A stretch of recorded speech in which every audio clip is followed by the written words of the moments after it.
destroy.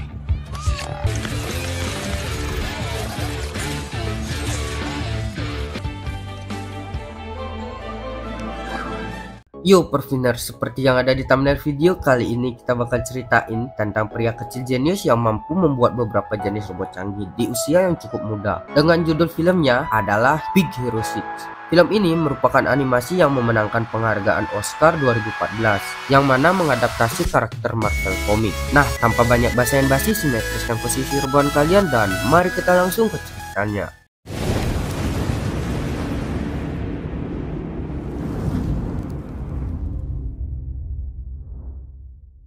Cerita dimulai dengan memperlihatkan pemandangan kota yang sangat megah yang bernama San Francisco, gabungan antara San Francisco dengan Tokyo. Nah, terlihat di sudut kota tersebut terdapat sebuah gang yang kelihatannya sedang berlangsung pertarungan robot mini. Pertarungan tersebut dimenangkan oleh Yama dengan robotnya yang bernama Little Yama, dan ia pun berhak memenangkan uang taruhannya. Setelah Yama melontarkan tantangan berikutnya, tiba-tiba dari balik kerumunan seorang anak remaja mengajukan diri dengan robot yang dia buat sendiri. Awalnya anak ini ditertawakan dan disuruh pulang. Tapi karena mampu membayar uang taruhannya, akhirnya Yama bersedia melawannya. Anak remaja ini bernama Hiro Hamada dan robotnya bernama Megabot, dan pertandingan pun dimulai. Dengan 2 pukulan saja Megabot terpotong menjadi beberapa bagian dan Little Yama kembali memenangkan pertarungan tersebut. Tapi di sini si Hiro Hamada meminta untuk taruh ulang cuy. Dengan alasan ini adalah pertarungan pertamanya. Di pertarungan ulang inilah Hiro memperlihatkan kekuatan Megabot yang sesungguhnya di sini. Yama marah lalu merebut Megabot dari Hiro. Di sini beruntung Tadashi datang menyelamatkan Hiro. Si Tadashi ini merupakan kakaknya Hiro. Lalu mereka pun berupaya kabur sementara Megabot menghajar Yama untuk melepaskan diri lalu menyusul Hiro. Diketahui sendiri Hiro ini merupakan anak yang sangat jenius. Ia bahkan menyelesaikan SMA-nya di usia 13 tahun. Dalam upayanya meloloskan diri, bukannya komplotan Yama yang berhasil menghadangnya, ternyata malah patroli polisi lah yang berhasil menghadang mereka. Hingga pada akhirnya mereka berdua pun ditahan dan dimasukkan ke sel. Plot twist banget cuy. Beberapa saat kemudian mereka dibebaskan oleh Bibi Cash yang selama ini merawat mereka. Setibanya di rumah, Hiro langsung menuju ke komputer untuk mencari pertarungan robot ilegal lainnya. Nah, di sini Tadashi menegurnya dan berusaha untuk mencegahnya. Akan tetapi Hiro tidak memperdulikannya. Karena tidak ada solusi lain, Tadashi pun bersedia mengantarkannya ke lokasi taruhan robot tersebut. Di perjalanan, Tadashi malah membawa Hiro ke San Francisco Institute of Technology, tempat Tadashi kuliah dengan alasan ingin mengambil sesuatu. Nah, Tadashi mengajak Hiro masuk ke kampusnya untuk menunjukkan suasana lab dan memperkenalkan Hiro kepada teman-temannya di klub kutu buku. Mereka adalah Gogo Tamago, gadis tomboy yang tertarik dengan mesin dan kecepatan, Wasabi dengan penelitiannya yakni listrik plasma yang bisa memotong apapun, Honey Lemon, gadis yang gemar mencampur bahan kimia untuk menciptakan reaksi kimia yang baru, yang lebih inovatif, dan yang terakhir adalah Fred, maskot kampus dengan pakaian monsternya. Nah, si Fred ini sebenarnya nggak ngerti sains cuy. Ia cuma tertarik dengan komik dan memimpikan suatu saat nanti menjadi seorang hero. Setelah berkenalan, Tadashi lalu mengajak Hiro masuk ke rumah tempat ia meneliti. Di sini Tadashi secara sengaja membuat Hiro berteriak dan membuat lengannya kesakitan, yang ternyata membuat sebuah box berwarna merah terbuka. Dia adalah Baymax, sebuah robot pendamping kesehatan pribadi atau robot perawat yang akan bereaksi ketika seseorang berteriak kesakitan. Nah, Baymax selanjutnya memindai Hiro dan menemukan luka lecet pada lengannya. Tadashi pun menjelaskan bahwa Baymax ini merupakan robot pendamping kesehatan yang diprogram lebih dari 10.000 prosedur medis dalam sebuah chip yang ditanamkan di dada atas bagian kiri. Berbeda dari gambaran robot pada umumnya, Baymax ini terbuat dari bahan panel yang nyaman dan bisa dipeluk. Nah, si Baymax ini akan berhenti melakukan perawatannya sampai orang yang dirawat itu menyampaikan rasa puas akan pelayanannya. Ketika sedang asik ngobrol, tiba-tiba seseorang memotong pembicaraan kakak beradik itu, yang ternyata ia adalah Profesor Robert Callaghan. Dia merupakan penemu sistem magnetik dan hukum robotik. Karena ketertarikannya pada robot, Profesor Callaghan menawari Hiro Hamada untuk masuk ke San Francisco Institute of Technology tanpa melihat usianya yang masih terlalu muda untuk menjadi seorang mahasiswa. Keesokan harinya, Tadashi menjelaskan pada Hiro bahwa setiap tahun San Francisco ini mengadakan pameran karya mahasiswa. Karya yang mampu membuat Profesor Callaghan terkesan akan terpilih untuk masuk menjadi mahasiswa. Nah, karena idenya stuck, Tadashi mengangkat Hiro secara terbalik agar Hiro mendapatkan ide yang lebih fresh. Di momen inilah, Hiro melihat Megabot dan tiba-tiba ide pun terlintas. Hiro bergegas langsung ke garasi untuk bekerja, dan akhirnya berhasil membuat ribuan unit benda kecil berwarna hitam. Singkat cerita, hari yang ditunggu-tunggu pun tiba. Di atas panggung, Hiro mempresentasikan alat kontrol di kepalanya. Kemudian mengeluarkan dan menunjukkan benda kecil berwarna hitam dari saku jaketnya. Hiro menjelaskan, mikrobot ini memang tidak berguna jika hanya satu. Namun jika digabungkan dengan mikrobot lainnya akan menjadi sesuatu yang sangat berguna. Hal ini lantas membuat pengunjung pameran mulai merapat ke panggung menyaksikan apa yang sedang dipresentasikan oleh Hiro. Lewat karyanya, semua orang yang menyaksikan presentasi tersebut sangat takjub, termasuk Mr. Gray yang merupakan presiden dari Tej Company. Setelah selesai presentasi, Mr. Gray mendekati Hiro untuk melihat karyanya lebih dekat dan menginginkan mikrobot untuk berada di pabriknya. Belum sempat Hiro mengiyakan tawaran Mr. Gray, Profesor Callaghan datang. Meski sempat ditawari uang dalam jumlah yang sangat banyak, Hiro memutuskan tidak menjual mikrobotnya. Tadashi kemudian meminta Mr. Gray untuk mengembalikan mikrobot adiknya. Dan setelah kepergian Mr. Gray, Mr. Callaghan memberikan Hiro amplop yang berisikan formulir pendaftaran menjadi mahasiswa di San Francisco of Technology. Mantap cuy, anak 13 tahun masuk kuliah. Cuman ada di film ini. Next, ketika hendak merayakan keberhasilannya atas penemuan Hiro yang diterima di kampus tersebut, tiba-tiba alarm gedung berbunyi. Tadashi dan Hiro kemudian berlari menuju gedung. Di sana mereka menyaksikan orang-orang berhamburan keluar, yang ternyata gedung pameran tersebut terbakar. Mengetahui Profesor Callaghan masih berada dalam gedung yang apinya semakin membara, Tadashi nekat masuk ke dalam gedung, menyelamatkan sang profesor. Namun gedung tersebut meledak saat setelah Tadashi memasukinya, dan Tadashi tewas dalam peristiwa tersebut. Atas kejadian itu, Hiro menjadi pendiam dan mengasingkan diri dalam kamarnya setelah kematian kakaknya tersebut. Di sini tidak sengaja Hiro menjatuhkan Megabotnya dan mengenai kakinya. Rupanya hal tersebut mengaktifkan Baymax, robot ciptaan kakaknya yang langsung meminta Hiro untuk melakukan perawatan. Namun Hiro menolak dan memaksa Baymax untuk menyusul lagi. Tapi upaya tersebut tidak berhasil, malah justru membuat Hiro terjatuh ke bawah tempat tidurnya. Di bawah tempat tidur tersebut, Hiro menemukan sebuah mikrobotnya yang aktif. Awalnya dia merasa ada yang aneh karena mikrobotnya akan tertarik dengan mikrobot lainnya. Sementara mikrobot tersebut adalah satu-satunya yang tersisa setelah kejadian yang menimpanya saat pameran robot. Karena penasaran, Baymax kemudian memindai robot tersebut. Hiro yang sedang asik dengan robotnya lantas menyuruh Baymax mencari tahu sendiri kemana mikrobot itu akan pergi. Melihat Baymax yang berjalan keluar sendirian, akhirnya Hiro segera menyusul dan lantas membawa mereka berdua ke suatu gudang yang sudah lama ditinggalkan. Di sana Hiro menemukan seseorang menggandakan mikrobot ciptaannya dalam jumlah yang sangat banyak. Ketika akan menyelidiki, tiba-tiba seseorang mengaktifkan dan mengendalikan sebuah mikrobot untuk menyerang Hiro dan Baymax. Dengan susah payah, akhirnya mereka bisa meloloskan diri dan pergi ke kantor polisi untuk melaporkan kejadian yang menimpanya.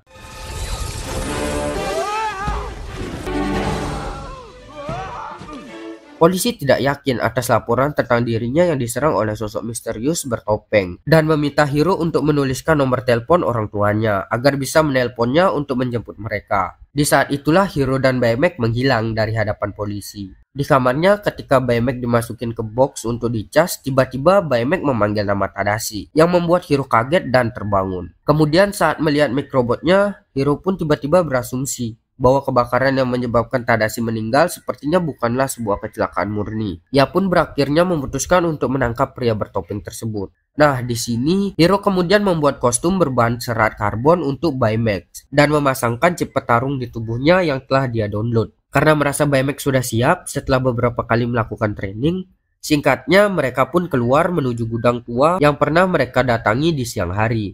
Bermodalkan mikrobot sebagai petunjuk, Hiro dan Baymax terus mencari keberadaan, ya kita sebut saja villainnya si topeng kabuki.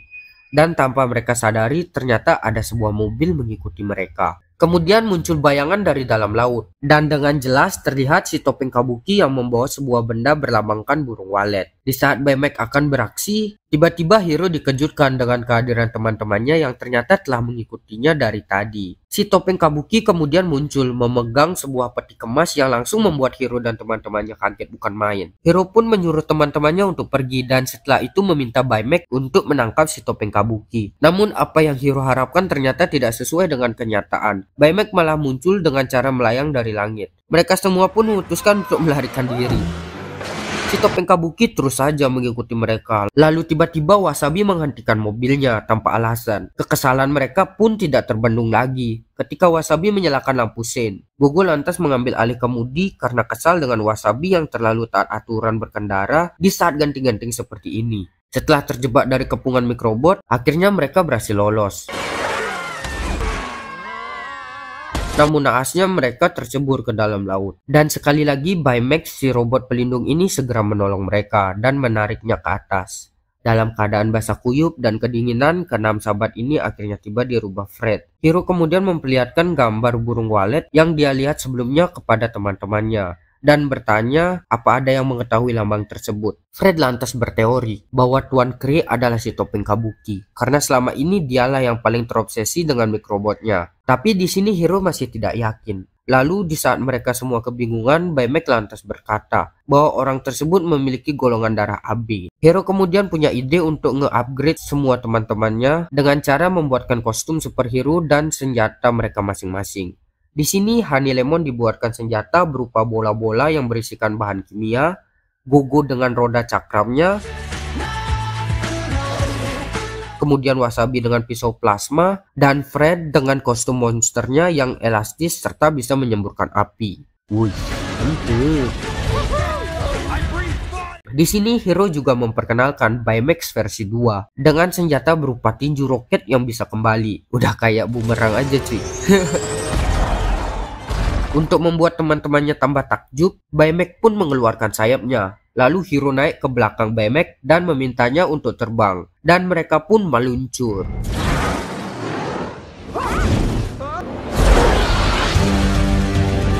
Hiro kemudian meminta Baimek untuk mengaktifkan sensor supernya yang memindai seluruh kota dan sekitarnya. Baimek lalu menemukan kecocokan dan menunjukkan sebuah pulau di seberang.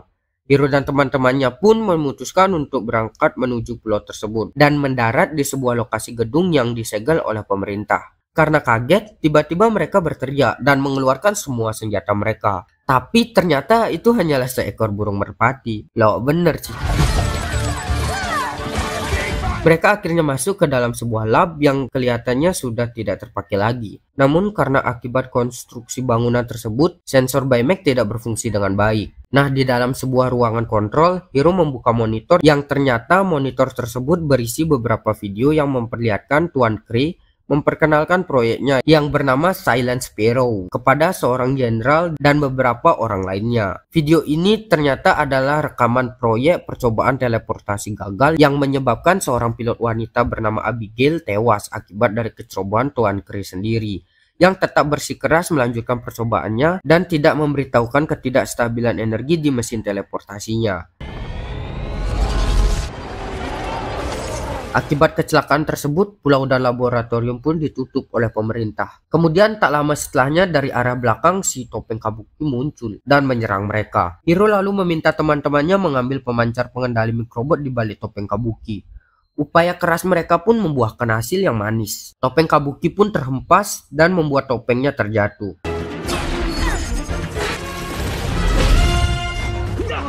Hiro segera mengambilnya, dan rupanya orang yang dibalik topeng tersebut adalah Profesor Callaghan, yang mana Callaghan ternyata selamat dari kejadian kebakaran setelah mikrobot milik Hiro dicuri olehnya. Mengetahui Tadashi mati dengan sia-sia, Hiro marah dan memerintahkan Baimek untuk membunuh Profesor Callaghan. Lalu Hiro membuka port akses kemudian mengambil chip perawat Baimek dan melemparkannya, yang lantas membuat Baimek menjadi mesin pembunuh yang mengincar Profesor Callaghan.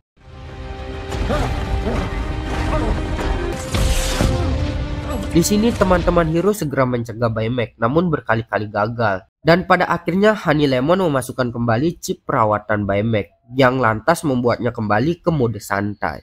Next, nah di sini Callaghan segera mengambil topeng yang terlepas dari mukanya dan lantas kembali menggunakannya dan menjadi topeng Kabuki kembali. Kemudian ia pun pergi meninggalkan mereka. Hiro marah dan kecewa kepada teman-temannya yang menghalangi Baymax menangkap Kalagan. Hiro dan Baymax lantas langsung pulang ke rumahnya untuk memperbaiki sensor pemindai Baymax yang telah rusak. Setelah memperbaiki pemindai Baymax, Hiro mencoba kembali membuka chip perawatnya, namun diblok oleh Baymax. Di sini Baymax berusaha menenangkan Hiro dengan menampilkan video tentang tes Tadashi terhadap Baymax yang berkali-kali gagal dan terus berusaha yang hingga pada akhirnya berhasil. Melihat usaha Tadashi dalam menciptakan Baymax membuat Hiro menyadari satu hal, yang mana sebenarnya membunuh Profesor Kalagan bukanlah hal yang Tadashi inginkan. Di sini teman-teman Hiro pun akhirnya datang dan berjanji kepada Hiro untuk membantu menangkap Profesor Kalagan dengan cara yang lebih manusiawi. Catat ya Dek, catat. Manusiawi. Kemudian Lemon menunjukkan kembali video yang belum selesai mereka tonton di lab tadi. Nah, dalam video tersebut akhirnya mereka mengetahui bahwa si gadis pilot yang terjebak dan menjadi korban portal teleportasi itu adalah anak dari Profesor Kalagan. Mereka pun berkesimpulan bahwa Kalagan ingin balas dendam ke Pak Kray atas kematian putrinya tersebut. Di suatu pagi yang cerah di sebuah gedung, tampak Tuan Kray berpidato dalam pembukaan pabriknya yang baru. Namun tak lama, tiba-tiba saja ribuan mikrobot bermunculan dari atas gedung yang membuat para tamu yang hadir berhamburan. Profesor Kalagan yang mengontrol mikrobot kemudian menangkap Pak Kray serta mengangkat mesin teleportasi ke atas gedung untuk menyatukannya serta menopangnya sehingga mesin tersebut aktif. Perlahan-lahan benda yang ada di sekitarnya pun tersedot masuk ke dalam portal. Hal ini dilakukan oleh Profesor Kalagan sebagai bentuk balas dendamnya dengan cara yang sama seperti anaknya yang tersedot ke dalam portal. Hiro dan teman-temannya akhirnya tiba dan berusaha mencegah Kalagan untuk bertindak lebih jauh. Namun karena rasa dendamnya yang membara akibat kehilangan putrinya, Kalagan tidak memperdulikan Hiro dan langsung menyerang mereka.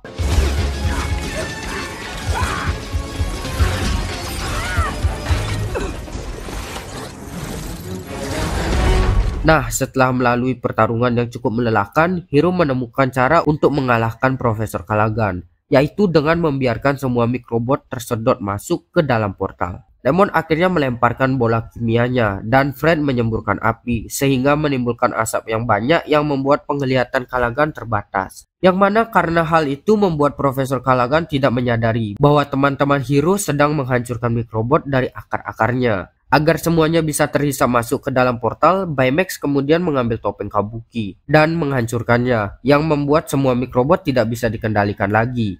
Mesin teleportasi pun jatuh dan menghantam tanah, namun masih tetap aktif dan terus menyedot benda-benda yang ada di sekitarnya. Di sini Hiro kemudian bertanya kepada Kray, bagaimana cara menghentikan mesin tersebut. Namun mesin itu ternyata memang tidak bisa dihentikan lagi karena penahan medan magnetnya telah rusak. Di sini Baymax kemudian menunjuk ke arah portal dan mendeteksi tanda kehidupan dari Abigail putri Kalagan. Lalu Hiro pun memutuskan masuk ke dalam portal bersama dengan Baymax untuk mencari dan menyelamatkan Abigail. Ternyata benar, Abigail nyatanya masih hidup dan nampak tertidur pulas di dalam kokpit kapsulnya. Di saat mereka sedang berupaya keluar, Baymax berusaha mendorong Hiro sekuat tenaga menggunakan tinjunya agar dapat keluar dengan selamat. Namun sedihnya di sini Baymax meminta Hiro untuk mengucapkan kata puas akan pelayanannya. Namun Hiro menolak hal tersebut karena dengan mengucapkan kata itu Baymax akan nonaktif dan tinggal di dalam portal untuk selamanya. Hiro tak ingin kehilangan Baymax karena ialah peninggalan kakaknya satu-satunya. Tapi mengingat waktu yang semakin sempit, akhirnya dengan perasaan sedih yang mendalam, Hiro memeluk Baymax dan mengucapkan kata puas atas pelayanannya. Di saat yang bersamaan, tinju roket ditembakkan dan Baymax terpental lebih dalam ke portal. Sementara Hiro yang memegang kapsul meluncur keluar portal. Beberapa saat setelah itu, portal pun meledak. Untungnya Hiro selamat mendarat dengan Abigail, namun Baymax tidak. Kemudian ambulans pun datang untuk memberikan perawatan kepada Abigail yang sudah kembali sadar dan membawanya ke rumah sakit. Sementara Profesor Kalagan ditahan oleh polisi untuk mempertanggungjawabkan perbuatannya.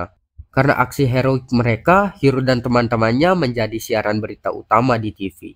Singkatnya, di suatu siang di dalam ruangan kerja Tadashi, Hiro mengambil kembali tinju roket milik Baymax dan melihat sesuatu di dalam genggamannya, yang mana rupanya itu adalah chip perawat Baymax yang mengandung semua personality Baymax yang telah dibuat oleh Tadashi. Bermodalkan chip perawat tersebut, Hiro pun membuat kembali Baymax dan dengan dakdikduk ser, Baymax akhirnya aktif dan menyapa Hiro kembali. Berbekal kostum superhero, akhirnya Hiro Hamada dan partner barunya yakni Baymax serta teman-temannya bisa melindungi orang banyak dan dengan harapan untuk memenuhi harapan Tadashi untuk membantu banyak orang.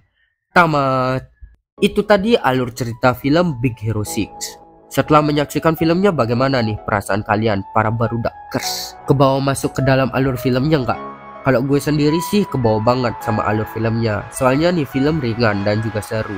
Nah, terlepas dari itu semua, bagi kalian yang udah nonton filmnya langsung di bioskop ataupun di rumah, kayak sabilah ketik kolom komentar pendapat kalian tentang film ini ya. Dan di video selanjutnya saya akan membahas film yang lebih bagus lagi. Ditunggu ya guys. Dan dari saya jangan lupa untuk like, comment, share, and subscribe ya aku, agar saya lebih semangat untuk mengupload video baru lagi. Mantap. Salam satu naskah.